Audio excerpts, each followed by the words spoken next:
안녕하세요. 반갑습니다. 2024학년도 3월 고3 전국연합학력평가 국어영역 해설 1부를 시작하도록 하겠습니다. 저는 김철회입니다. 여러분, 오늘 첫 모의고사를 치르느라 정말 고생 많았습니다. 자, 이 첫 시험 우리가 어떤 공부를 해야 하는지 그 방향을 알려주는 측면에서 중요한 시험이라고 할 수 있습니다. 시험 결과에만 너무 연연하지 않으면 좋겠어요. 앞으로 어떤 공부를 해야 할지 여러분 스스로도 생각을 해야 되겠고, 그리고 이제 그 생각에 이 강의에 이제 많은 도움이 될 거예요. 이 강의를 바탕으로 해서 좀 더 넓고 깊게 이제 생각을 해서 앞으로 이제 어떻게 공부하느냐가 중요한 거잖아요. 그 공부를 함께 잘 해 나가면 좋겠습니다. 자, 우리 이 1부에서는요 1번부터 9번까지 함께 공부를 하도록 하겠습니다. 자, 먼저 1번부터 3번 세트 함께 살펴보지요. 독서 이론 세트입니다. 자, 이 독서 이론 세트 지문이 이렇게 있는데, 이 지문이 읽기에 앞서서 1번, 2번, 3번 잠깐 살펴볼게요. 1번 문제 윗글의 내용과 일치하는 것은입니다. 읽으면서 풀 수 있습니다. 그렇기 때문에 지문 보면서 각 문단별로 선택지에 대한 판단을 바로 하도록 하겠습니다. 자, 그리고 이제 선택지 앞부분을 훑어내리면요, 이 글에서 중요하게 다루고 있는 대상이 무엇인지, 즉 출제 요소가 무엇인지를 알 수가 있어요.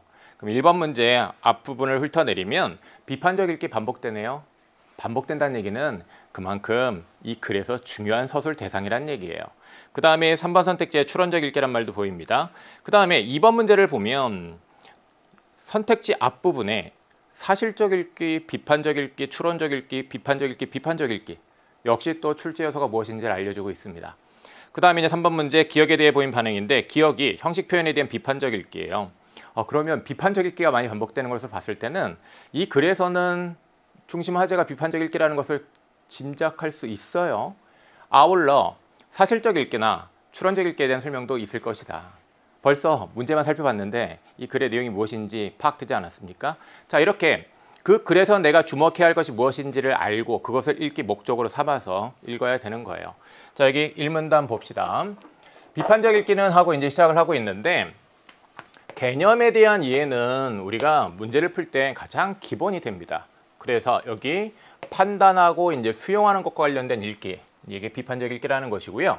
그 다음에 글 표면에 드러나 있는 내용, 이런 형식 표현을 파악하는 것은 사실적 읽기다. 이렇게 개념을 나타내는 말들 주목해 주는 거예요. 그리고 숨겨진 것, 눈에 보이지 않는 것을 머리로 떠올리는 것이 되겠죠. 이것은 추론적 읽기다라는 겁니다. 이렇게 이제 개념에 대한 이해를 해야 되고요. 그 다음에 이 비판적 읽기라는 것이 사실적 읽기와 추론적 읽기를 통해 내용 형식 표현을 어느 정도 이해한 다음 이루어진다고 되어 있어요. 그러면 사실적 읽기, 추론적 읽기를 바탕으로 비판적 읽기가 이제 이루어진다는 얘기구나, 이렇게 이해를 또 했어야겠죠. 즉 이들 간의 관계에 대한 이해를 해야 했어요. 판단하는 것이 이제 비판적 읽기인데, 그 판단을 하기 위해서는 뭐가 필요하겠습니까? 준거, 어떤 기준이 되는 것이 이제 필요한데, 이 준거가 이제 내용에 대한 준거, 그 다음에 형식 표현에 대한 준거로 나뉜답니다. 그럼 이 글의 이제 내용 구조가 뭐가 되겠어요? 비판적 읽기 설명을 하는데, 그 준거와 관련해서 요 둘로 나누어서 설명하지 않겠습니까? 그죠? 자, 1문단과 관련해 가지고 1번 문제에서 이제 판단할 수 있는 것 있는지 살펴보면 1번에 4번 선택지 한번 볼까요? 독자는 글에 드러난 내용의 적절성을 사실적 읽기로 판단한다, 이렇게 됐는데, 판단하는 거는 비판적 읽기잖아요. 그죠? 그렇다면 거기에 이제 이렇게 사실적 읽기로 설명하고 있는 것이 적절하지 않다는 판단은 사실은 1문단만 가지고도 우리가 할 수 있습니다. 그 다음에 5번 선택지도 보면 생략된 내용을 파악하는 것, 이것은 비판적 읽기 아니잖아요. 추론적 읽기잖아요. 그렇죠. 그러니까 5번도 일치하지 않는다는 생각을 1문단 가지고 할 수도 있습니다. 그 다음에 이제 2문단 보겠습니다. 이제 내용에 대한 준거부터 이제 설명을 하는데, 이 내용에 대한 준거로 세 가지를 제시를 하고 있어요. 세 가지: 타당성, 공정성, 신뢰성. 그죠? 그러면 이제 각각에 대해서 또 이제 개념에 대한 이해를 해야 할 텐데, 이제 이 타당성이라는 것은 무엇이냐? 내용과 관련하여 합리적이며 옳은지에 대한 것입니다. 이렇게 개념을 나타내는 핵심적인 말 짚어줘야죠. 그 다음에 공정성이라는 건 이제 무엇이냐? 주제, 관점, 태도, 이것들과 관련해 가지고 객관적이고 균형 잡힌 시각을 갖췄는지가 공정성이라는 거잖아요. 긍정적인 것도 있고 부정적인 것도 있을 수 있는데 부정적인 것만 너무 다뤄. 그러면 좀 균형이 안 잡힌 거잖아요. 한쪽으로 치우친 거잖아요. 그런 걸 이제 생각하는 것이 이제 공정성을 근거로 이제 생각을 하는 것이 되겠죠. 그 다음에 이제 신뢰성, 말 그대로 신뢰할 수 있느냐, 믿을 수 있느냐죠. 그래서 이제 믿을 만한지에 대한 것이 신뢰성이 된다라는 건 뭐 여러분 어렵지 않게 이해를 했을 겁니다. 그리고 이제 이어지는 걸 보면 이 비판적 읽기와 관련해서 저기 글의 내용을 사전 등을 활용하고 표면적으로 드러난 이런 표면적으로 드러난 내용 및 주제 등을 사실적인 것들을 파악하는 것, 이것은 비판적 읽기에 앞서 먼저 이루어져야 되는 거예요. 그러니까 이 사실적 읽기와 이 비판적 읽기 이제 관련하여 사실적 읽기가 먼저 이루어져야 된다라는 이해까지 했으면 되죠. 네, 이 문단 봤고요. 그리고 이 문단 또 마저 보면 또한 글에는 필자의 의도, 입장 등이 드러나지 않거나 이제 생략된 내용들이 있기 때문에 자, 그다음에 이제 추론적 읽기도 해야 되는 거예요. 그래서 사실적 읽기, 추론적 읽기 이런 것들과 관련해서 이제 비판적 읽기가 이루어지는 것이다라는 겁니다. 이러한 읽기를 통해 파악하고 추론한 것들의 내용에 대한 준거에 따라 판단하며 읽는 것이 바로 비판적 읽기다라는 거죠. 자, 이 문단과 이제 관련해 가지고 1번의 3번 선택지, 독자는 추론적 읽기에서 글에 담긴 필자의 태도가 객관적인지 판단한다라고 되어 있는데 이 객관적인지에 대한 판단, 이것은 이제 비판적 읽기 중에 이제 공정성이라는 준거와 관련해서 이루어지는 것이죠. 그렇다면 3번도 일치하지 않는다. 다음 문단 보도록 하겠습니다. 이제 밑줄 치제는 기억과 관련에 대한 이해를 또 잘 해야 될 텐데, 자, 이번에는 형식 표현에 대한 비판적 읽기예요. 그래서 이제 앞에 이 내용에 대한 준거 이해했고 이번에는 이제 형식 표현과 관련된 내용을 이제 이해를 해줘야 될 텐데, 당연히 형식 표현에 대한 비판적 읽기, 이런 내용에 대한 비판적 읽기와 함께 이제 이루어지는 것이겠죠. 그럼 이제 형식 표현과 관련해서 이제 판단하는 게 이제 무엇이냐, 그걸 이제 짚었어야 되는데, 글의 구조, 내용 전개, 표현. 자, 이와 관련해서 그것이 적절하고 효과적인지를 판단하는 게 비판적 읽기라는 겁니다. 구조, 주제, 목적, 그죠? 그다음에 비교, 대조, 이런 것들이 이제 효과적인지 판단하는 거예요. 비판적 읽기. 그다음에 이 표현과 관련해서도 이 표현이 적절한지 판단하는 겁니다. 이게 비판적 읽기죠. 자, 3문단 봤고요. 그 다음에 이제 3문단과 관련해 가지고 1번에 2번 선택지, 독자는 비판적 읽기에서 형식 표현적 증거를 내용적 증거보다 우선 사용한다라고 됐는데 함께 이루어진다고요. 그렇다면 역시 1번의 2번 선택지도 일치하지 않는다. 다음 4문단입니다. 비판적 읽기 과정에서 이제 독자는 동의할 수 있는 내용에 대한 적절한 형식 표현을 이제 접할 수도 있는데 그렇지 않을 수도 있는 거예요. 네, 뭔가 이 글과 관련해 가지고 내용이나 형식 표현의 측면에서 요거 좀 아쉬운데, 저거 좀 문제가 있는 것 같은데, 그런 생각할 수도 있죠. 단순한 비판이나 수용에 그치지 않고 관련된 주제의 글을 찾아 입장이나 구조를 이제 비교하며 읽거나 이렇게 토론할 수도 있는 것이고요. 이런 종합적인 읽기 과정에서 비판적 읽기를 이제 하는 것이 이제 필요한데, 이런 비판적 읽기를 함으로써 독자는 주체적인 관점에서 글을 해석하고 이제 평가할 수 있는 이런 능력을 기를 수 있다라고 얘기를 하고 있습니다. 자, 3문단 봤고요. 이 3문단 관련해서 1번에 1번, 자, 1번에 1번, 비판적 읽기를 통해 글의 내용을 주체적으로 평가하는 능력을 형성할 수 있다. 여기 4문단에 나와 있습니다. 그러니까 이제 3문단의 근거와 1번에 1번 답으로 금방 골랐어야 되겠고요. 다음 2번을 보면 자신의 읽기 과정을 이제 기록한 글이다라고 얘기를 하고 있는데, A를 바탕으로 이제 요 A를 바탕으로 해서 자, 여기 요 A부터 E를 분석한 내용을 적절하지 않은 것 찾으라고 하고 있습니다. 인공지능이란 말이 쓰인 시기가 나와 있어 인공지능이란 용어가 언제부터 사용되었는지 알게 되었다고 되어 있는데, 이 시기가 표면에 나타나 있다는 얘기잖아요. 표면에 제시되어 있다는 거예요. 그러면 표면에 드러나 있는 정보를 확인하는 그런 읽기는 사실적 읽기죠. 그러니까 1번 선택지 맞습니다. 그 다음에 B를 보면 인공지능의 발달 과정 부분을 읽을 때 내가 알지 못하는 이런 이 어휘에 대해서 사전을 찾아간다고 했는데, 이 문단에 보면 이 문단에서 어떤 얘기를 하고 있냐면 사전을 활용하여 읽는 것, 이거 사실적 읽기로 제시하고 있습니다. 근데 2번 선택지에서 이것을 비판적 읽기를 통해 내용의 타당성을 판단하고 했다라고 하는데 그런 거 아니잖아요. 그죠? 그러니까 2번이 답이 되겠습니다. 다음 C를 보면 인공지능 고도화에 따른 인공지능이 막 발전했습니다.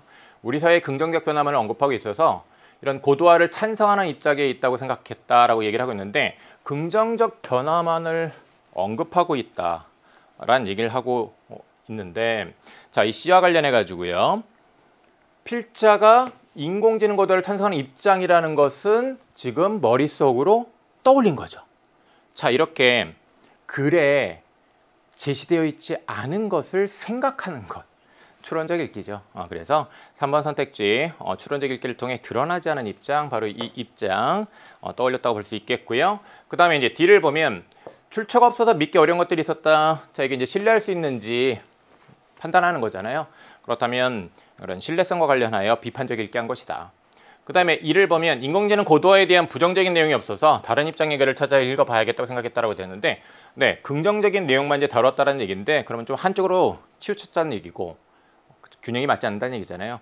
이걸 생각하는 것은 바로 공정성에 근거하여 비판적 읽기 한 것이죠. 그렇다면 5번 선택지 적절하다. 그래서 이제 2번 문제 정답은요. 2번이 되겠습니다. 3번 기억에 대해 보인 반응으로 적절하지 않은 것 하고 이제 묻고 있는데 기억이 형식 표현에 대한 비판적 읽기잖아요. 봅시다. 독자는 기억의 과정에서 글의 구조가 적절한지를 판단하겠군. 네, 형식 표현과 관련해 비판적 읽기, 글의 구조. 이게 적절한지 판단하는 건 맞습니다. 그 다음에 2번. 기억을 통해 독자는 자신이 읽은 글의 내용을 그대로 수용해야겠군이라고 됐는데 글의 내용을 이렇게 그대로 수용하는 데 머무르는 것이 이 자체가 비판적 읽기는 아니죠. 그대로 수용하는 것. 그래서 이와 관련해서 요 2번을 답으로 골라야 하는데 비판적 읽기라는 것은 그 표현 효과라든가 형식이라든가 이런 것 자체가 이제 적절한지 판단해야 하는 것이고 그와 관련해서 4문단의 세 번째 줄을 보면 단순한 비판이나 수용에 그치지 않는 거예요. 2번 답이 되겠고 3번 글에 나타난 표현이 효과적인지에 대한 판단하는 것 바로 이제 기억과 관련된 비판적 읽기입니다. 판단 기억의 과정에서 글에 사용된 비교나 대조가 적절한지 판단한다고 됐는데 거기에 3문단에 나와 있잖아요. 글에 사용된 비교나 대조가 글에 나타난 관점들과의 관계를 효과적으로 드러내고 있는지 판단할 수 있다. 5번 기억이 가능하려면 글의 내용과 형식 표현에 대한 사실적 읽기가 필요하겠군이라고 됐는데 그렇죠. 사실적 읽기 이것을 바탕으로 해서 또 이루어지는 것. 이게 비판적 읽기입니다. 그러니까 5번 선택지도 적절하겠습니다. 다음 이어서 4번에서 9번 세트 함께 공부를 하도록 하겠습니다. 여기 4번에서 9번 여러분 문제 풀 때 7번 같은 거 이제 많이 어려웠을 거예요. 근데 이제 우리가 이 7번의 유형은 수능에서도 만날 수 있다는 생각을 꼭 해야 돼요. 특히 이제 이 여러 개를 비교하는 사고, 이것이 아무래도 좀 사고 능력을 요구하기 때문에 이 7번 문제를 해결하는 데 어려움을 겪었다고 한다면 함께 공부하면서 그런 사고 능력을 잘 기르면 좋겠습니다. 자, 먼저 예측을 좀 해보도록 하겠습니다. 이 문제들을 통해서 이 글에서 이제 중요하게 다루고 있는 것이 무엇인지 한번 짚어보면 4번 문제 특정 철학자란 말이 선택지에서 반복되고 있고요. 5번 선택지에 상반된 입장을 가진 철학자들이라고 되어 있습니다. 그렇다면 이제 가와 나에서 그런 철학자의 입장, 견해 주장을 찾아야 한다는 얘기입니다. 그리고 4번 같은 문제는 어떻게 풀어야 되냐면 여러분 5번 문제는 가 읽으면서 문단별로 판단할 수 있죠. 그렇게 해서 이제 5번 문제 풀면서 자, 가를 읽었어요. 그러면 바로 4번 문제에서 가에 대한 판단만 먼저 하세요. 나에 대한 판단은 아직 안 읽었으니까 못 하잖아요. 그러니까 가에 대한 판단부터 해요. 그 다음에 나를 읽어요. 그리고 바로 자 4번 문제에서 이제 가에 대한 판단하면 적절하지 않은 것들은 아 이건 답이 아니야라고 여러분들이 제외를 했을 거고 남은 것들 있잖아요. 남은 선택지와 관련해서만 그 나에 대해서 이제 적절한지 판단하면 됩니다. 그러면 4번을 좀 더 빨리 풀 수 있다. 네.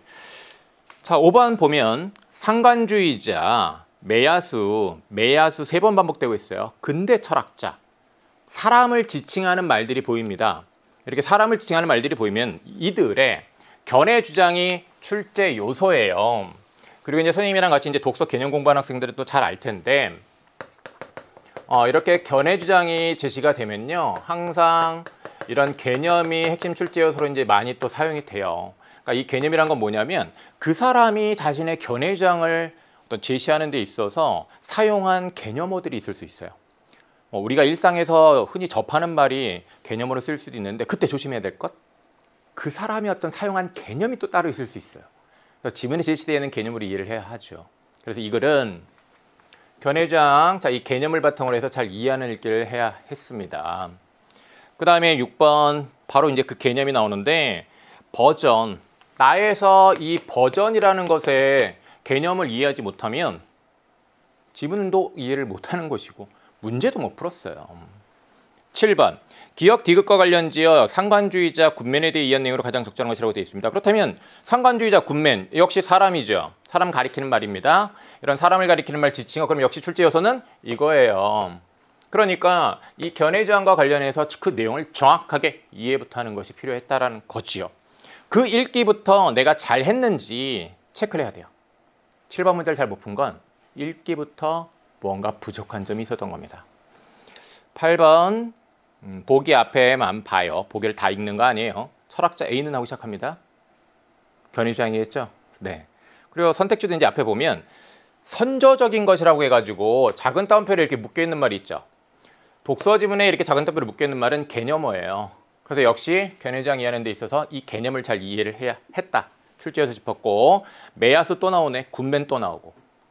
그러면 가와 나의 글을 읽을 때 매야수랑 군맨의 견해주장이 중요했다라는 겁니다. 자, 밑줄 쳐있는 이제 기억이 있습니다. 빨간 사과가 책상에 놓여 있어요. 자, 그와 관련해서 여기 사유과정은 하면서 자, 이 사유과정에 일종의 이제 개념이 제시가 되어 있다고 볼 수 있어요. 1문단에 제시되어 있는 개념은요, 문제 풀 때도 필요한데요. 또 더 중요한 건 뭐냐면 뒤에 이어지는 내용들을 정확하게 이해할 수 있는 바탕이 됩니다. 그래서 1문단에 제시되어 있는 이런 개념은 굉장히 여러분들이 좀 중요하게 여겨야 돼요. 그냥 지나칠 것들이 아니다. 그런 점에서 옆에다 좀 간단하게 적어보면요. 자, 이 형태, 색깔, 감각기관을 통해 이제 들어온다고 돼 있죠. 그러면 이건 이제 이 감각으로 인지를 하는 건데, 자, 그죠? 감각기관을 통해 들어와요. 그 다음에 이제 이걸 사과라고 뭐 한다고 돼 있습니까? 인식하는 거예요. 자, 그럼 감각하고 인식이 이루어진다. 사유과정입니다. 이 사과가 현실에 실제하는 이제 대상이라는 걸 이제 의심하지 않아요. 이제 우리는 의심하지 않는데, 자, 여기 접속어가 뭐예요? 그러나. 그렇다면 이제 근대 철학자들과 관련하여 근대 철학자들이 출제 요사라는 것은 5번 선택지에서 이미 확인한 바 있습니다. 견해장을 주목해야 되는데, 이때 근대 철학자들과 관련해서 이제 우리가 주목해야 할 말은 앞에 의심하지 않는다는데 그러나니까 의심한다가 되겠지. 그죠? 그럼 무엇을 이제 의심하느냐? 그걸 짚어줘야 되는데, 자, 여기 보면 감각되지 않은 물리적 대상이 독립적으로 존재한다는 것을 증명할 수 없대요. 그래서 이제 이런 대상의 실제함과 관련해 가지고 의심을 하는 거예요. 그러면 이 근대 이 철학자들은 결국은 이 감각되지 않은 이런 이 물리적 대상과 관련하여 이와 관련해서 이것이 자, 이 대상이 독립적으로 존재하는지, 즉 실제하는지, 이 실제하는지에 대해서 의심을 한다는 얘기입니다. 의심을 했어요. 이러한 의심을 바탕으로 해서 여러 철학적 논변이 나타나면서 공통된 입장이 형성됐거든요. 자, 여기서 앞뒤에 뭔가 좀 다른 단어나 다른 어구를 사용했는데 거의 같은 의미로 이제 우리가 이해할 수 있는 말이 있으면요, 엮어서 읽으면 좋아요. 그래서 그걸 엮어보면 여기에 이제 이 인간의 사유와 독립한 존재, 실제하지 않는답니다. 자, 그러면 여기서 이야기하는 인간의 사유와 이제 독립한 존재가 결국은 무엇이냐? 사유라는 것은 이 과정을 통해 이루어집니다. 그렇죠? 그러면 여기 감각되지 않는 이런 물리적 대상 같은 경우에 독립적으로 존재한다는 것을 증명할 수 없다는 이유로 이제 의심을 하는 사람들이 있었잖아요. 그건 이 사유 과정이 이루어지지 않는다는 것과 이제 관련이 있는 것이고, 그래서 여기에 이 감각되지 않는 이 물리적 대상과 관련해 가지고 결국은 실제하지 않는다라는 그런 입장이 나온 거고요. 그리고 이와 관련해서 이제 사유와 대상이 따로 분리되어서는 이렇게 분리가 되면 어떤 것도 접근이나 이해가 불가능하다. 그러니까 이 사유와 대상은 이것이 이렇게 분리되지 않아야지 접근 이해가 가능하다라는 거예요. 분리되지 않아야지 접근 이해가 가능하다. 그러면 분리되어 있다고 한다면 접근 이해가 안 된다는 얘기잖아. 그죠? 그렇게 이해를 해야 했습니다. 자, 이제 이렇게 1문단을 읽어야 했고요. 그리고 이제 이 1문단과 관련해 가지고요. 5번에서 1번 선택지를 판단을 좀 하도록 하겠습니다. 1번 선택지 보면 자, 요 상관주의자와 관련된 이제 내용이 나와 있는데 감각의 작용이 있어야 사유가 가능하다고 보았다라는 얘기를 하거든요. 이 상관주의라는 말은 지금 여기 나와 있진 않아요. 그래서 이제 여러분이 선택지에 대한 이제 판단을 할 때 여기에 이러한 입장을 이제 매야수가 상관주의라고 이름을 붙였다라고 했잖아요. 이제 여기 있는 이 상관주의라는 말과 관련 지어서 여기에 나와 있는 이 상관주의 입장을 근거로 삼아서 5번의 1번 선택지에 대한 판단을 해야 했습니다. 네. 자, 이렇게 감각되지 않는 이런 대상은 실제하는 것이 아닙니다. 그죠? 실제되는 게 아니에요. 자, 그렇다면 보세요. 상관주의자는 감각의 작용이 있어야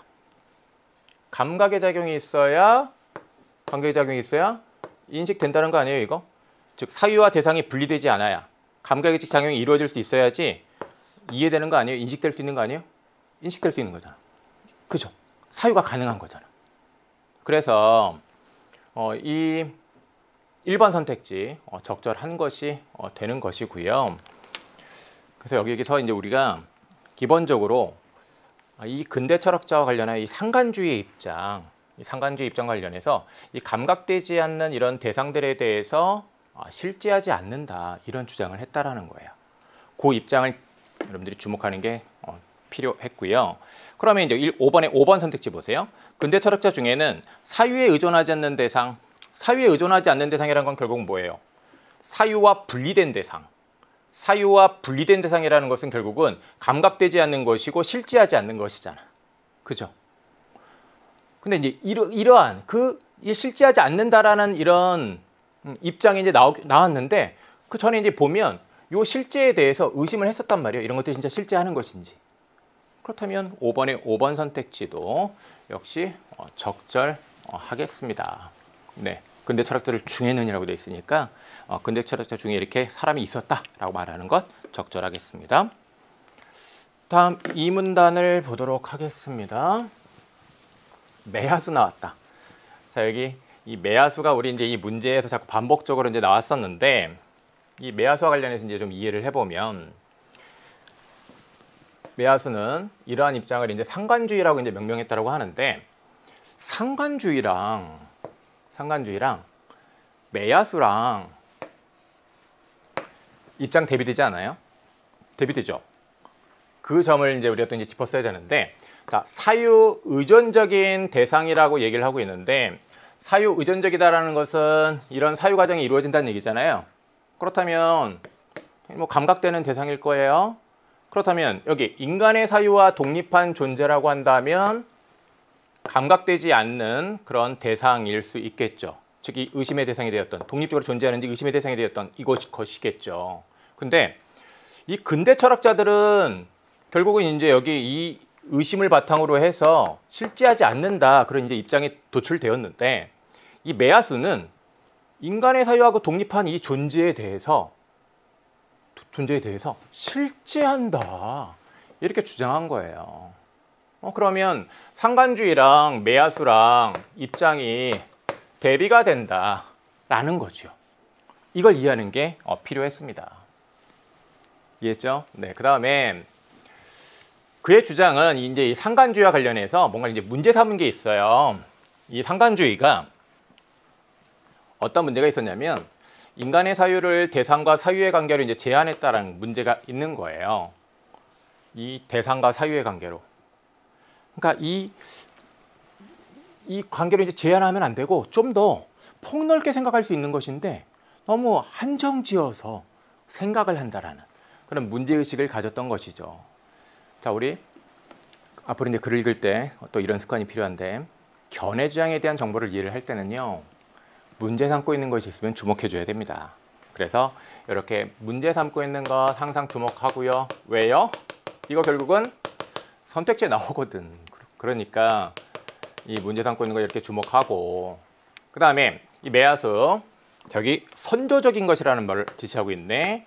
작은 따옴표로 이렇게 묶여 있는 것은 개념어라고 했죠. 그렇다면 이제 이것의 개념을 또 우리가 주목을 해줬어야 될 텐데 인간이라는 종의 출현에 선행하는 존재 전부 이 존재 전부를 선조적인 것이라고 이제 했어요. 그러면서 이제 인간의 사유와 독립한 존재 이 독립한 존재가 실제한다라는 것을 과학의 발견들이 이제 드러낸다라고 이제 주장을 한 것인데 46억 년 전에 최초의 지구가 이제 존재했다라는 것. 이것은 감각되는 건가요? 이게 감각되는 건가요? 아니죠. 감각되는 거 아닙니다. 그러면 인간의 사유와 독립한 존재와 이제 관련돼서 생각할 수 있죠. 근데 이제 이것이 요 방사성 동위원소의 측정으로 입증이 됐단 말이야. 그러면 인간의 사유와 독립한 존재가 결국은 존재한다라는 걸 과학적으로 밝힌 거 아니냐 이거죠. 그런 맥락을 잡아서 또 이해를 했어야 됩니다. 그래서 매야수에 따르면 인간의 사유와 독립한 존재가 실제한다는 증거가 된다라는 겁니다. 그리고 이제 이를 부정하면 선조적인 것을 전제해야만 설명할 수 있는, 즉 인간의 사유와 독립되어 있는 이런 이 선조적인 것을 전제를 해야지 설명할 수 있는 것들이 있는데 당연히 이 인간의 사유와 독립된 한 존재가 실제한다는 걸 부정하면 충돌하죠. 충돌합니다. 네. 자, 우리 이문단 이해를 했고요. 자, 이제 이 이문단과 관련해 가지고 5번의 2번 선택지 매야수는 상관주의의 입장이 인간의 사유형을 한정했다고 보았다. 한정했다, 제한했다. 문제 삼는 게 있으면 그건 어디 나온다? 선택지. 네, 꼭 주목하도록 하고요. 그 다음에 3번 선택지를 보면 매야수는 사유와 독립하여 실제하는 존재는 하나밖에 없다고 보았다라고 얘기를 하고 있는데 여기서 여러분이 이 선조적인 것, 이 사례와 관련 지어가지고요. 이것이 감각되지 않는 것이라는 것. 그렇잖아요. 우리가 지금 이걸 뭐 어떻게 46억 년 전으로 돌아가서 우리가 실증적으로 경험적으로 감각적으로 확인할 수 있는 게 아니잖아요. 이 감각되지 않는 것, 즉 이 사유와 독립하여 이 실제하는 것과 관련하여 이제 실제하는 것이 입증됐다고 했으니까 실제하는 것과 관련해서 선조적인 것의 개념을 제시했다는 걸 여러분들이 짚었어야 되는 것이고 이 선제적인 것은 하나가 아니에요. 전부. 그러면 이 선조적인 것을 바로 인간의 사유와 독립한 존재랑 이제 이렇게 연결지어서 생각했을 때 하나가 아니다. 그렇다면 5번의 3번 선택지 하나밖에 없다 이 부분 거기를 포인트로 딱 짚어서 적절하지 않다, 일치하지 않는다 판단했어야 하는 것이죠. 네, 그래서 5번의 답이 3번이 되는 겁니다. 다음 문단을 보지요. 3문단. 이렇게 인간의 사유와 독립한 존재가 실제한다고 이제 주장한 매야수. 그와 관련해서 이제 이 매야수가 뭘 고려해야 한다고 또 설명을 하고 있냐면요. 말이 조금 어려운데 가능성을 가진 우연성. 뭔가 가능성이 있는데 그 가능성에 이 가능성이 우연성이라는 것과 이제 연결되는 거예요. 그래서 이 우연성이라는 것이 여기 가능성을 가진 우연성 이렇게 가능성이 연결돼 있어요. 그럼 보세요. 공전하는 달이라고 되어 있는데 자 여기 이러한 존재는 인간의 사유와 독립한 존재이겠고요. 자 그다음에 가능성을 가진 우연성 요 특성 가지고 있는 존재인데 요 존재의 예로 공전하는 달을 들고 있는 것이죠. 이렇게 앞뒤 내용 서로 또 대응시키면서 읽었어야 됩니다. 공전하는 달을 예를 들고 있고요. 자, 이 공전하는 달이라는 것은 일식의 가능성을 갖고 있어요. 가능성을 갖고 있다니까 가능성? 갖고 있는데 이것이요. 인과적인 필연성이 있는 건 아니라는 얘기예요. 왜냐하면 뭔가 만에 하나라도 태양이 변화하게 되면 어떤 어떤 변화가 생긴다라고 한다면 그 변화로 인해서 일식이 나타나지 않을 수도 있으니 이것이 반드시 이 원인 결과 관련해서 반드시 나타나는 건 아니다라는 거지. 그러면 필연성이 성립하지 않는다라고 한다면 그건 우연성을 가진 거라고 얘기할 수 있거든요. 그러니까 우연성을 가진 존재라고 이렇게 얘기를 할 수 있는 거거든. 자, 그러면 이거 결국 뭐예요? 가능성이랑 이제 우연성이랑 연결되는 거 아닙니까? 가능성이랑 이제 우연성이랑 연결되는 건데, 네, 그래서 이와 관련해서 이 매야수는 이러한 존재가 가지는 이런 다양한 가능성들에 대해서 사유해야 한다. 이런 생각을 이제 보였다라는 겁니다. 네. 3문단 함께 이제 그 내용도 이제 이해를 했고요. 가의 마지막 문단 봅시다. 매야수는 상관주의에서 이제 부정하는 인간의 사유와 독립한 존재가 이제 실제한다고 돼 있잖아요. 그래서 매야수랑 상관주의랑 입장 대비되는 거 이해했습니다. 상관주의에서는 인간의 사유와 독립한 존재가 실제하지 않는다고 했고, 매야수는 실제한다고 했단 말이에요. 이제 그 차이점을 이해를 당연히 했을 것이고, 그걸 이제 논증을 이제 했다라는 것이죠.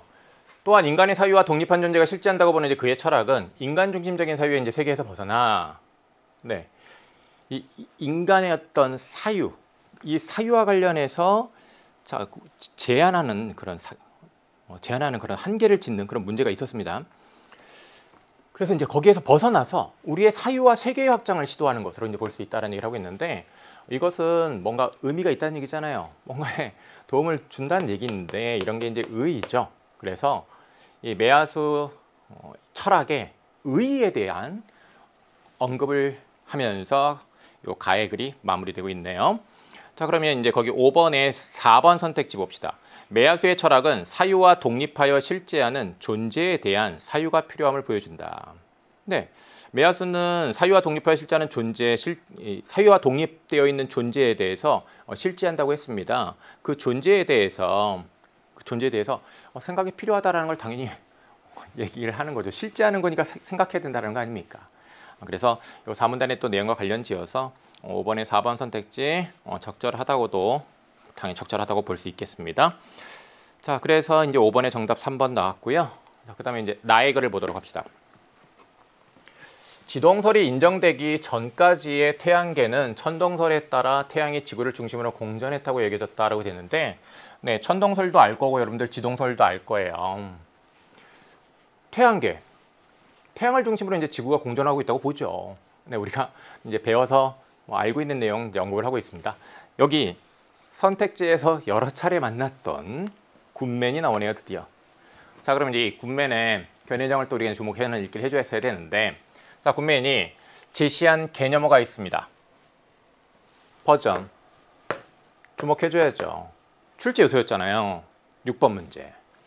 개념부터 이해를 해야죠. 천동설이나 이런 지동설과 같은 것들이 버전이라는 거예요. 자, 여기 버전의 개념 나와 있습니다. 버전이라는 것은 개념 주목하라고요.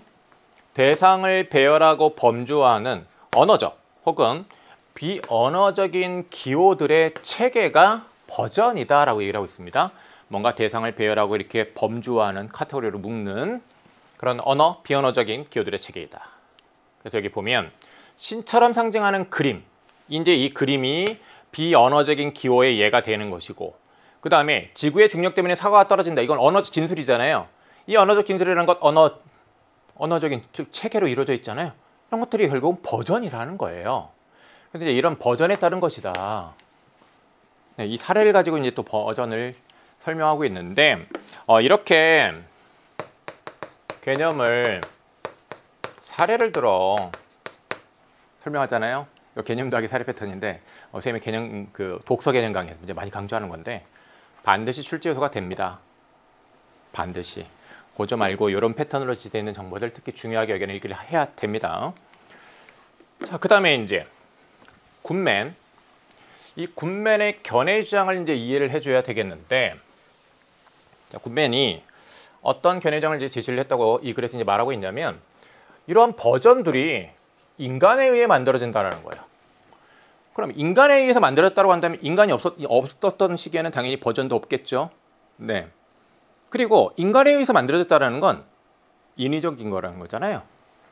인위적인 건데, 자, 이 버전들에 의해 세계가 구성된다 이런 주장을 했대요. 견해 주장 주목해야지. 그러면 인간에 의해 만들어진 결국 이 버전들에 의해서 세계가 구성되니까 이 세계도 결국은 인간에 의해 만들어진 버전으로 구성되는 거잖아요. 즉 인위적으로 구성된 것이지. 인위적인 것으로 구성된 거고, 그럼 인위적으로 구성된 거니까 그게 진짜로 실제 하는 거냐? 아니다. 인위적으로 만들어진 것이지 않냐? 실제 하는 것이 아니다. 실제 하는 것이 아니라 그 언어적인 비언어적인 기호들의 그런 체계, 그 체계로 실제한다고 간주된 거다 이거지. 이렇게 이해를 했어야 되죠. 그렇다면 이제 그의 관점에서 이 세계라는 것은 결국은 이 버전에 따라 달라지는 거 아닙니까? 절대적인 게 아니죠. 버전에 따라 달라지는 겁니다. 네. 어떤 버전이냐에 따라서 이 세계에 대한 설명이 달라져. 세계가 달라지는 거지. 상대적입니다. 그래서 여기 이어지는 이제 그 예를 보면 태양계의 중심이 되는 항성으로 구성하는 이제 버전이 없던 시기에 이제 태양이 신이라는 범주로 분류됐단 말이에요. 신이라는 범주로 이렇게 분류된 때도 있었다. 그러면 자 이제 태양이 항성으로 존재하게 된 시점이 이제 언제부터냐? 당연히 태양이 태양계의 중심으로 되는 항성으로 구성된 이런 이 버전이 나온 후부터지. 그래서 이 버전에 의해서 결정되는 거잖아요. 상대적입니다. 이에 따르면 위의 예는 세계의 존재 시점이 버전에 의해 구성된 시점에 이제 의존하게 된다는 것인데, 네. 그러니까 이 세계가 존재하기 시작한 것이 버전에 의해 구성된 그런 시점에 의존하게 된단 말이에요. 그렇다면 이 세계라는 것이 진짜로 실제하는 것이냐? 그렇지 않다라는 거지. 네. 인간의 사유와 독립한 존재, 결국은 이 버전이라는 것은 인간의 사유와 관련이 있잖아요. 인간의 사유에 의해서 인간에 의해서 이제 만들어진 것이라고 이제 본다라고 한다면 그 인간의 사유와 독립된 존재는 당연히 실제할 수 없는 것이죠. 그 사유와 관련된 버전에 의해서 세계라는 것은 구성되는 거예요. 그러니까 사유와 독립되어 있는 것은 당연히 실제할 수가 없지. 그래서 이 부분을 또 이제 여기 군맨의 견해장을 나타내는 말로 이제 봤어야 하겠고요. 그럼 여기서 이 군맨의 입장은 메야수랑 입장이 대비되는구나. 그죠? 메야수는 인간의 사유와 독립한 존재에 실제한다고 봤습니다. 그리고 우리 가의 일문단에서 이제 봤던 그 철학자들 있잖아요. 철학자들, 근대 철학자 중에 그 일부. 그 사람들이 어떤 이야기한 것과 좀 또 통하는 면이 있습니다. 그죠? 자, 그런 것들이 이제 우리가 생각하면서 또 읽었어야 되겠고요. 그 다음에 3문단 봅시다. 세계에 대한 군맨의 입장은 버전의 다양성과 이제 상대성을 허용하고 있다라는 것인데, 네, 지금 버전이 하나로 딱 절대적으로 정해져 가지고 쭉 있어 온 것이 아니라 버전이 바뀌어요. 천동설, 지동설, 그죠? 그래서 이 버전 자체가 다양해요. 하나가 아니야. 그리고 이 버전과 관련해서 우리 상대성 또 이해했었습니다. 버전이 세계를 구성할 수 있다고 이제 얘기를 했는데 모든 버전이 세계를 구성할 수 있다고 본 것은 아니다. 그럼 또 역시 이제 군맨의 입장과 관련해서 주의해야 할 점이니 주목해줘야 되겠죠. 이제 어떤 버전이 세계를 구성할 수 있느냐? 옳은 버전만이 세계를 구성한다는 거예요. 그러면 이제 이 옳다라는 것에 대해서, 이 옳음에 대해서 이제 판단을 할 수 있어야 되겠는데, 이 버전이 옳은 것이냐 판단할 수 있어야 되잖아요. 그럼 이제 뭘 가지고 판단하는 거냐면 적합함으로 이제 판단한다라는 거예요. 그럼 적합함의 이제 개념이 뭐냐? 적합함의 개념을 여기서 주목했어야지. 적합함이라는 것, 실형, 범주, 이 세 개와 관련해서 설명적인 측면에서 버전이 적합해야 한다는 거예요. 그러니까 이런 실형, 범주 세 개, 저거의 측면에서 이제 적합해야 된다는 겁니다. 그래서 여기 이제 이어지는 예를 보면 16세기 무렵에 천동설이 옳은 버전이었대요. 자, 옳다고 판단이 됐습니다. 그렇다면 이 옳다와 관련해서 실형, 범주 세 개, 이것과 관련해서 이런 실형 범주, 그다음에 이제 세계에 대한 설명적인 측면, 이와 관련해 가지고 옳다는 판단이 이렇다는 얘기 아닙니까? 그럼 보세요. 사회적 종교적 관점에서 유용, 이거 뭐야? 유용했다라는 건 실용, 그렇죠? 쓸모가 있었다는 얘기잖아. 그 다음에 별 운동에 대해서 적합하게 범주화됐어. 범주. 그 다음에 이제 이런 세계에 대한 설명, 자, 이와 관련해서 이제 보면 별의 운동에 대한 설명으로 적합했다. 설명으로 적합했다 나왔잖아요. 자, 그러면 이 적합성, 이 적합함 갖춘 거예요. 그렇기 때문에 이제 그 당시에는 천동설이 옳은 버전이었던 것이라는 얘기예요. 그리고 이 천동설은 그렇다면 천동설은 세계를 구성할 수 있는 것이었지, 그 당시에는. 그렇죠?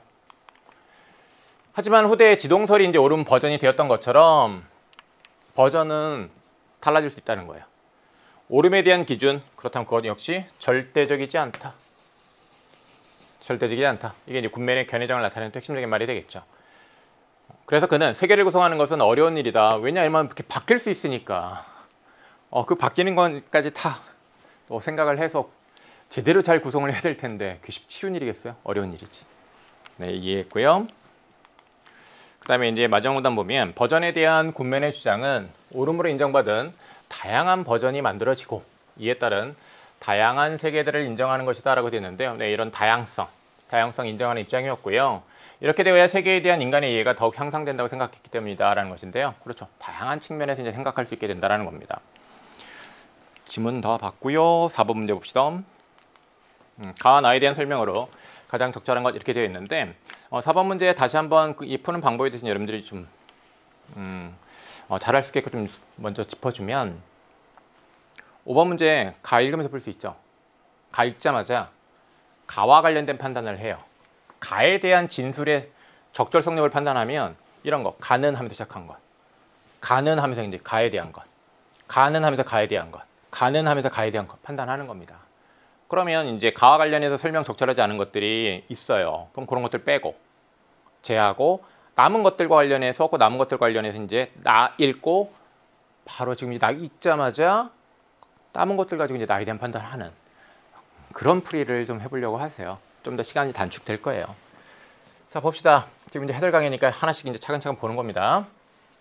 가와 달리 나는 과학 분야에서 파생된 특정한 철학 이론의 확립 과정을 서술하고 있다라고 됐는데 지금 이 군맨의 철학 이론이 과학 분야에서 파생됐답니까? 그런 얘기 어디 있어요? 그런 얘기 못 봤는데. 그렇죠. 그렇다면 이거 나에 대한 설명으로 적절하지 않습니다. 그죠? 나와 달리 가는 특정 철학자의 주장 변화를 특정 철학자의 주장 변화? 특정 철학자? 그럼 한 사람으로 딱 특정이 돼야 되잖아요. 매야수의 견해주장이 나와 있는데 매야수의 견해주장이 막 바뀌었다는 얘기를 시간적 순서에 따라 하고 있습니까? 아니잖아요. 가와 나는 모두 특정 철학자의 주장과 관련된 개념을 구체적 예를 통해 설명하고 있다고 되어 있는데 가 읽을 때부터 선생님이 패턴으로 벌써 얘기한 것이 견해주장 더하기 개념 패턴을 얘기를 했잖아요. 그래서 이제 이 가의 글을 읽을 때 이 매야수의 견해주장과 관련하여 선저적인 것 이런 것에 이제 개념을 이해를 해야 했어요. 그 다음에 인간의 사유와 독립한 존재 그것에 대한 어떤 개념적인 이해도 당연히 했어야 하는 것이고 특히 이제 선저적인 것과 관련해 가지고 이 3번 선택지 가와 관련해 맞단 판단했어야 되겠죠. 그 다음에 나의 군맨의 견해주장이 나와 있는데 이 군맨의 견해주장과 관련해서 이제 우리가 주목한 개념가 하나 있습니다. 6번 문제 출제요소이기도 한 버전. 그렇다면 나에 대해서도 이것은 맞는 말이다. 그러니까 3번을 답으로 골라야 했죠. 4번을 보면 가와 나는 모두 특정 철학자들의 주장이 가지는 이론적 장점과 시대적 한계를 분석하고 있다라고 되어 있는데 나의 글 같은 경우에는 군맨의 견해 주장을 쭉 설명을 하고 있습니다. 그렇다면 여기 이 들 했을 때 이거 나랑 연결 안 돼요. 그 다음에 이제 가 같은 경우에는 가는 상관주의 입장이 있고 매야수의 입장이 있습니다. 그렇다면 이제 가와 관련해서는 여러 주장이 있다고 봐야 되겠습니다. 그죠? 근데 여기 또 보면 시대적 한계를 분석하고 있다라고 얘기를 하고 있는데 가나 모두 시대적 한계를 분석하는 그런 내용은 없잖아요. 또 그러니까 4번 답이 안 되겠습니다. 가와 나는 모두 상반된 입장을 가진 철학자들의 주장에서 보이는 공통점과 차이점을 밝히고 있다라고 되어 있는데, 가의 글 같은 경우에 상관주의랑 매야수의 그런 어떤 입장의 차이점을 이제 우리가 뭐 추론적 읽기를 통해서 얼마든지 생각할 수 있겠습니다만, 나의 경우에 군맨의 입장만 쭉 설명하고 있는데 이게 나에 대한 설명으로 당연히 적절하지 않죠. 그 점에서 이제 5번 선택지가 또 역시 답이 안 된다는 것 또한 여러분이 어렵지 않게 판단했을 거라고 생각합니다. 자, 그러면 4번, 5번 해결했고요. 6번으로 가도록 하겠습니다. 나의 버전에 대한 이해로 가장 적절한 것은 하고 이제 묻고 있는데, 버전은 적합하다고 판단되었을 때만 세계를 구성할 수 있다라고 얘기를 하고 있는데, 그렇죠. 모든 버전이 세계를 구성할 수 있는 건 아니었습니다. 옳은 버전만 세계를 구성할 수 있는데, 이 옳음이라는 것은 버전의 그런 견해주장에 따르면 이것은 적합함으로 판단하는 것이었어요. 그래서 적합함으로 이 옳음을 판단하는 것이고, 이 옳은 버전만 세계를 구성할 수 있으니 적합하다고 판단되었을 때 세계를 구성할 수 있다는 설명은 맞는 말이지. 그래서 1번을 답으로 골라서 해야 되겠죠. 자, 그 다음에 2번 선택지를 보면 버전은 세계의 실제성이 확증된 이후에만 구성될 수 있다라고 얘기를 하고 있는데, 이것은 굿맨의 입장과 완전히 동떨어진 얘기다. 그 판단했죠. 이 굿맨 같은 경우에는 세계가 무엇에 의해 이루어집니까? 버전에 의해서 구성됩니다. 옳은 버전에 의해서 구성되는데, 이 버전 자체가 인위적인 것입니다. 그죠? 그렇기 때문에 이런 인위적인 것에 의해서 구성되는 것이기 때문에 이 세계라는 것이 실제하지 않는다는 얘기예요. 실제하지 않는다. 그래서 우리가 거기 이 문단에 있는 내용 다시금 확인을 해보면, 이 문단은 버전들에 의해서 이제 이 세계가 이제 구성되는 것이고, 그 다음에 이제 세계는 인위적으로 구성된 것이며 실제하는 것이 아닙니다. 그냥 실제한다고 간주된 것이지.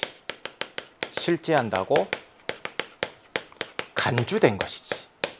그런데 이렇게 실제성이 확실하게 증명된 이후에만 구성될 수 있다는 것은 당연히 굿맨의 입장에 부합하지 않죠. 인간이 존재하지 않던 시기에도 버전은 존재한다고 되는데, 버전은 인간에 의해서 만들어진 거예요. 그러니까 인간이 존재하지 않던 시기에는 버전은 존재하지 않았겠지. 그죠? 그 다음에 4번, 버전의 적합함은 버전의 옳음을 통해 판단된다라고 얘기를 하고 있는데, 요즘 국어시험지에서 이런 식의 그런 함정선지를 자꾸 만드는데, 여러분 현혹되면 안 됩니다. 적합함으로 옳음을 판단하는 것이었어요. 근데 지금 여기 옳음을 통해서 적합함이 판단되잖아. 화살표가 반대잖아요. 지문에 있는 말을 가져다가 지문에 있는 말로만 선택지를 기술했다고 해서 그것이 지문에 꼭 맞는 거라고 생각하면 안 돼요. 여러분의 눈이 여러분을 속일 수 있습니다. 그래서 우리가 국어 문제는 눈으로 풀면 안 되고 머리로 푸는 거예요. 여러분의 눈이 여러분을 속일 수 있다는 사실 이번 시험을 통해서도 많이 깨달았을걸요. 그렇지 않아요? 꼭 명심하고 앞으로 공부할 때 유의하세요. 그 다음에 버전은 옳음을 지녔기 때문에 고정불변이다라고 되어 있는데, 버전은 상대성이 있습니다. 그거는 딱 하나로 정해지는 게 아니에요. 그죠? 천동설, 나중에 지동설. 고정불변의 것이 아닙니다. 6번의 정답은 1번이 되겠습니다. 다음 7번으로 가지요. 이 7번 정답률이 좀 낮죠. 그래서 이제 이 7번 관련해서 많은 학생들이 이걸 어떻게 풀어야 하는지 또 이제 궁금할 것이고, 그런데 7번을 잘 못 풀었다라는 건요, 지문에 대한 이해부터 뭔가 좀 부족함이 있었던 겁니다. 그래서 여러분이 이 7번 문제와 관련해서는 단지 그냥 이 문제만 이해하려고 하지 말고 자신의 읽기부터 점검을 해야 되겠습니다. 그런 공부를 해야만 진짜로 여러분 공부를 잘하는 것이고 수능도 잘 보게 되는 겁니다. 왜냐? 자신의 그런 부족한 부분을 제대로 보완한 게 되는 거거든요. 봅시다. 상관주의자의 이제 굿맨에 대해 이해한 내용은 이제 가장 적절한 것은이라고 얘기를 하고 있는데, 상관주의자 어떤 이제 주장을 했는지 우리가 좀 그 내용을 좀 짚어보면, 자, 상관주의자의 입장 1문단의 이제 끝부분에 이제 나와 있습니다. 인간의 사유와 독립한 존재. 인간의 사유와 이런 독립한 이런 존재에 대해서 뭐라고 하냐면 실제하지 않는다라고 얘기를 하고 있습니다. 사유와 대상이 따로 분리되어서는 어떤 것도 접근이나 이해가 불가능하다. 그러니까 이 말은 이 대상에 대해서 사유가 이루어져야 되는 거예요. 사유가 이루어져야만 이 대상에 대해서 접근, 이해가 된다라는 거예요. 그죠? 네. 그리고 우리가 이제 이 사유의 과정에 대해서, 자, 이 사유의 과정에 대해서 뭐라고 이해를 했었냐면, 사유 과정 1문단에 이제 제시되어 있는 개념을 보면 사유의 과정에서 이제 이루어지는 건 이겁니다. 감각기관을 통해서 형태나 색깔이 들어와요. 그렇죠? 네. 그 다음에 이어지는 걸 보면 이를 사과라고 인식을 해요. 인식을 한단 말이야. 자, 요걸 또 이제 연결해 가지고 생각을 하게 되면, 그러면 인간의 사유와 독립한 존재라는 것은 결국은 감각되지 않는 대상입니다. 그죠? 그래서 이런 이해를 이제 여러분들이 지문 읽을 때부터 했어야만 하는 것이고요. 그렇죠? 그 다음에 군맨과 관련해서 이제 또 우리가 그 입장을 정리를 좀 해보면, 군맨은 버전이라는 개념을 제시를 했습니다. 이 버전의 개념은 대상을 배열하고 이제 범주하고 하는 언어적 혹은 비언어적인 이제 기호들의 체계인데, 이 버전들이 인간에 의해서 만들어지는 것이고요. 인간에 의해서 인위적으로 만들어지는 거예요. 그죠?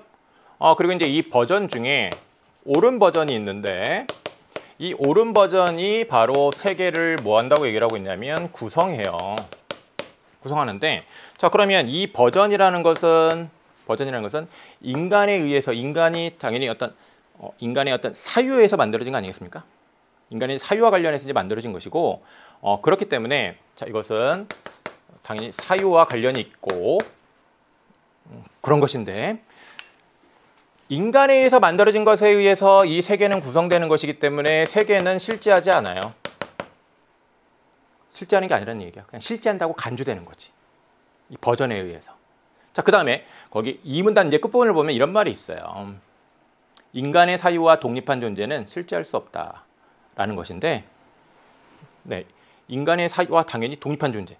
인간의 사유와 관련해 가지고 이 버전과 관련해 가지고 이 버전 인간의 사유에서 만들어지는 건데, 아예 사유가 독립한 것이라고 한다면 이 버전을 통해서도 설명이 안 되는 거예요.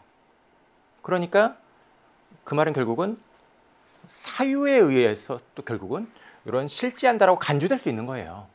그러니까 사유와 독립된 것은 실제할 수 없는 겁니다. 자, 그런 입장들을 이제 여러분들이 주목을 해야 했고요. 자, 그럼 1번 선택해 봅시다. 기억의 빨간 사과는 상관주의자에게 사유와 분리된 대상이고, 빨간 사과 지금 1문단에 따르면 이 빨간 사과 감각돼서 인식됩니다. 그렇다면 사유와 분리된 대상 아니죠. 사유와 분리된 대상 아닙니다. 사유와 분리됐다라는 것은 감각되지 않는 거예요. 그 다음에 군맨에게 버전에 의존적인 대상이다. 버전에 의해서 역시 구성되는 대상이니까 군맨에게 버전에 의존적인 대상이라는 부분은 맞는 말일 수 있겠습니다만, 요 7번의 요 앞부분 틀렸습니다. 그래서 정확하게 각 부분에 대해서 맞다 틀리다 판단을 해야 했기 때문에 이 문제가 좀 이제 어려운 측면이 있는 것이죠. 2번, 상관주의자와 군맨 모두 사과가 실제한다고 말하기 위해서는, 자, 여기 실제한다고 이제 말하기 위해서는 결국 뭐가 필요합니까? 사유가 이제 필요하다라는 것인데, 자, 여기 상관주의자 요 사유, 이 사유와 관련해서 실제한다고 말할 수 있습니다. 사유와 독립한 존재는 실제하지 않는데, 그렇다면 실제하는 건 당연히 사유가 있어야 되는 거예요. 실제하기 위해서는 사유가 있어야 되는 것이고, 그 다음에 이 군맨의 입장 관련해서도 그 이 문단 끝에 보면 인간의 사유와 독립한 존재는 실제할 수 없다고 했습니다. 그러면 그 실제한다고 말하기 위해서는 당연히 뭐가 있어야 된다는 얘기예요? 사유가 있어야 된다는 얘기야. 그렇다면 이 2번 선택지가 바로 답이 되는 것이겠죠.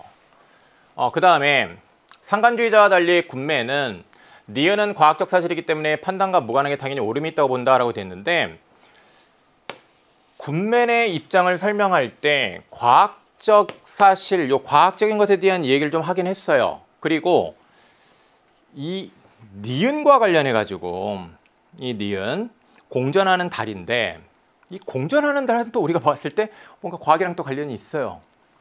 그러다 보니까 이 3번 선택지를 또 답으로 고르는 사람들이 꽤 있거든요.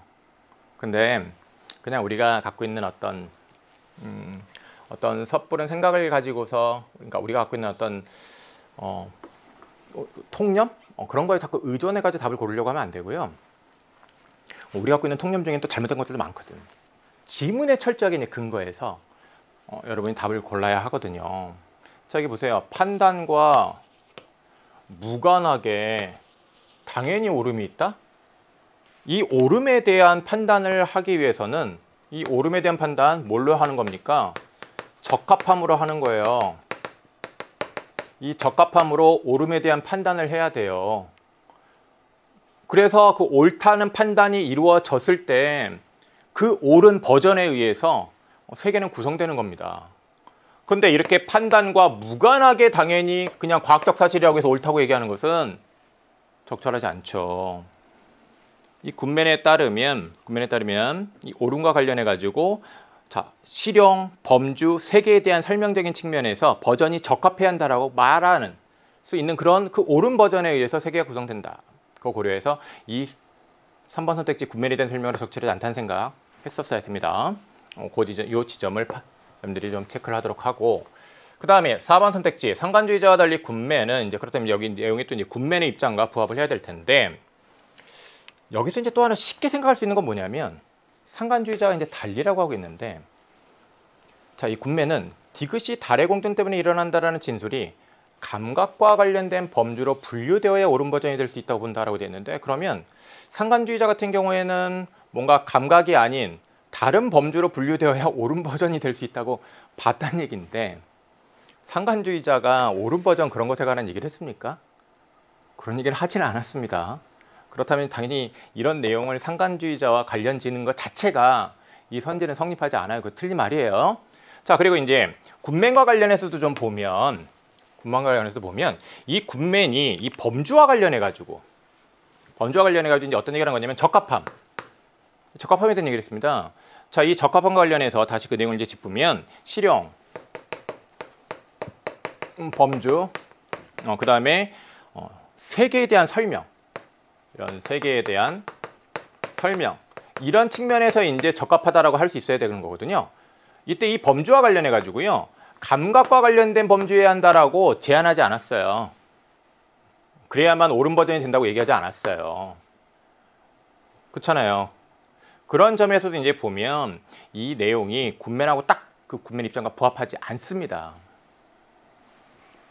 그래서 거기 제시되어 있는 내용을 보면 그 3문단의 사례를 좀 보면 범주와 관련해서 이런 얘기가 있어. 별의 운동에 대해 적합하게 범주화되었다. 별의 운동에 대해서. 그죠? 네. 4번 선택이 적절하지 않고요. 5번 군맨과 달리 상관주의자는 니은을 대상, 디귿을 사유로 파악한다 라는 얘기를 하고 있는데, 공전하는 달 상관주의자에게 대상일 수 있죠. 근데 일식도 대상 아니에요? 일식도 대상이죠. 그래서 이제 이 공전하는 달뿐만 아니라 일식도 이것이 이제 이 감각적으로 감각되는 대상이냐, 인간의 사유와 독립한 존재냐, 대상이냐, 이런 것에 대해서 상관주의 입장에서 생각할 수 있죠. 이 상관주의자에게 디귿도 대상이 됩니다. 자, 그러면 7번이 정답 몇 번이다? 2번이다. 그 다음에 이제 8번을 함께 보도록 하겠습니다. 가나를 바탕으로 보기에 대해 보인 반응으로 적절하지 않은 것은 하고 이제 묻고 있는데, 철학자 A가 나오고, 그 다음에 철학자 A만 나오는 게 아니라 철학자 B도 나오고, 철학자 C도 나오네. 자, 그 내용을 봅시다. 철학자 A는 인식 독립적인 대상을 이제 부정을 하면서 인식 독립적인 대상을 부정하고 그 입장을 나타낸 말이죠. 세계는 감각으로 인식될 때만 존재한다 라는 얘기를 하고 있네. 그 다음에 철학자 B의 입장. 철학자의 B의 입장은 모든 것을 이제 의심을 해가지고 이 감각되는 대상, 감각에 따른 인식 모두 실제하지 않는다는 입장이네. 그 다음에 철학자 C. 철학자 C는 인과관계에서 원인과 결과의 필연성은 이제 발견되지 않는다 이렇게 봤는데, 이 인과관계의 필연성과 관련된 얘기 우리가 지문에서도 봤었어요. 그 가의 3문단 기억나죠? 네, 그 내용과 또 이제 관련이 있다라는 생각을 하면 더 잘 읽은 것이고요. 우리가 원인이라고 이렇게 생각하는 것, 이 원인은 뭐냐면 이 철학자 C 입장에서는 경험의 반복인 거고, 결과는 경험의 반복에 따른 추측이다 이렇게 철학자 C는 생각을 했다 이 말입니다. 자, 1번 선택지 봅시다. 선저적인 것에 대해서라고 얘기를 하고 있는데, 이 선저적인 것과 관련해서 이 메아수는 무슨 생각이 있습니까? 이 선저적인 것이라는 것은 인간의 사유와 이제 독립한 존재라고 할 수 있겠는데, 이런 선저적인 것들에 대해서 실제한다. 그것이 과학적인 발견들을 통해서 드러났다, 입증됐다 라고 주장했단 말이야. 그렇다면 선저적인 것에 대해서 가의 메아수가 실제한다고 보는 것은 적절하겠죠. 근데 자, A 같은 경우에는 감각으로 인식될 때만 존재한다고 했어. 근데 저 선저적인 것이 감각되는 건가요? 아니잖아요. 선저적인 것의 예로 이제 거기 지대 있는 게 예를 들면 이런 거야. 46억 년 전에 최초의 지구가 존재했다. 이 최초의 지구에 대해서 우리가 그걸 감각할 수 있습니까? 그런 게 아니잖아요. 그럼 감각되지 않는 것인데, 감각되지 않는 것에 대해서 철학자 A는 감각으로 인식될 때만 존재한다고 했으니 감각되지 않는 것은 당연히 실제하지 않는다고 보겠죠. 맞습니다. 이렇게 판단해 있고, 2번 철학자 B와 달리 가의 메아수는 감각에 따른 인식은 실제하지만 감각되는 대상은 실제하지 않는다고 보겠군이라고 얘기를 하고 있는데, 철학자 B 같은 경우에는 모든 걸 의심했어요. 감각되는 대상, 감각에 따른 인식 모두 실제하지 않는다고 했는데, 자, 메아수의 입장은 무엇입니까? 메아수의 입장. 감각에 따른 인식 실제한다. 감각되는 대상. 감각되는 대상을 말을 좀 바꿔볼까?